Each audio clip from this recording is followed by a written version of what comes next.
Most of the applications in the new energy economy need real-time data delivered in real time. It's the holy grail of energy management. If you can't measure it, you can't manage it. And if you can't measure it in time, then it's probably too late to manage it.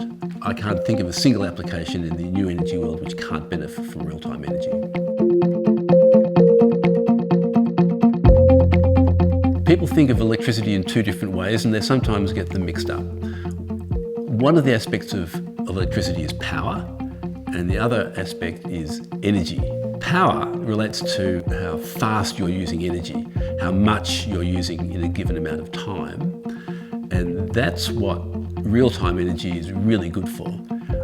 The traditional way of measuring energy was just to measure energy, which is the total amount of energy that you used yesterday or last month, and that's what you got billed for. But of course, that's a little bit late to do anything about it. The real use of real-time energy is so you can manage it right now. The devices are easily installed. They have a single computer in them, which handles all the energy management, measurement and communication structures, which allows us to control the way in which the product works. I'll give you an example of that. When we want to change the current transformers, that's a setting in the device. We don't have to physically remove the device and change anything about it. We can redirect the data to different servers, so there are about 50 different parameters in this device that we can control. We're aiming to have this product address all of the requirements of the new energy market. So the core abilities are very accurate energy measurement on up to 6 channels. We need to communicate that data in different time frames to whatever application requires it. When we move data, we have a concept of short energy, which is transmitted in anything up to 5-second intervals.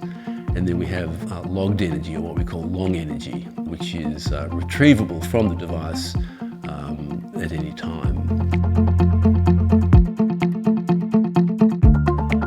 I'd say that we are a new generation of product, conceptually different. Smart meter doesn't run applications, for instance, ours does. Smart meters generally are not adaptable to different applications, and ours is. Smart meter is very large and difficult to install. Ours is very small, very easy to install. So there are a number of very significant differences.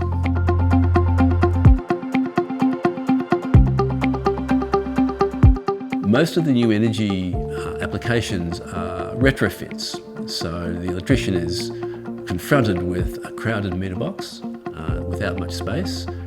And so having a small product is of immense benefit. The auditors support 2 different physical layers at the moment. We have a Wi-Fi version of the product and a 3G version of the product. And they're useful in different markets. In the domestic market, where the Wi-Fi signal is prevalent, Wi-Fi is an excellent choice. There's no additional costs involved.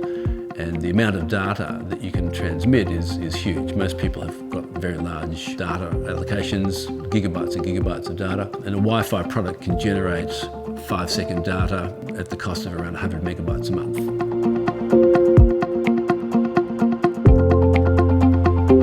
It's a matter of choosing the correct communication technology for the required application.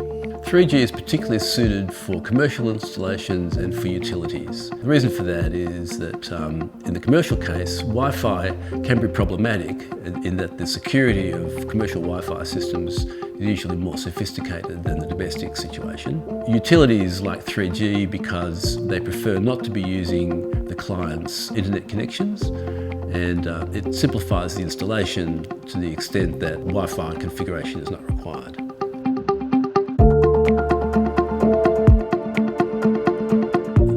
Logs the long energy, it logs the critical billing data in the device itself, and the protocols that connect the auditor to the internet automatically recover that data after there's any kind of system or communications outage.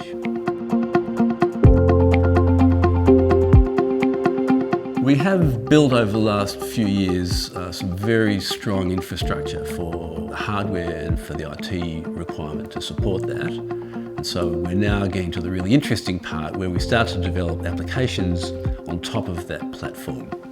The kinds of applications we're looking at all relate to the better use of real-time energy. So we can run applications in the device, or we can run them in the cloud.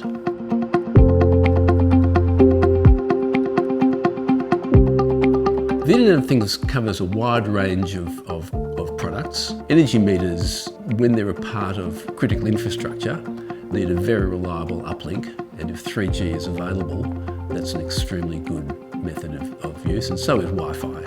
These are the two mainstream physical layers for products.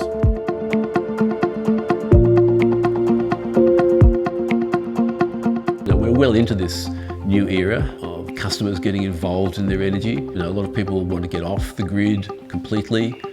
Some people want to make better use of the grid. It's a really interesting area to be in, and I think with a product like WattWatchers, we can adapt the product very easily to the emerging requirements. We've got options in the product now. We can switch things on and off. That's going to play a very big part of people's desire to manage their solar energy better. We can turn loads on and off to match when the sun's out. Pretty much everybody who approaches us has got a different idea about what to do with this product.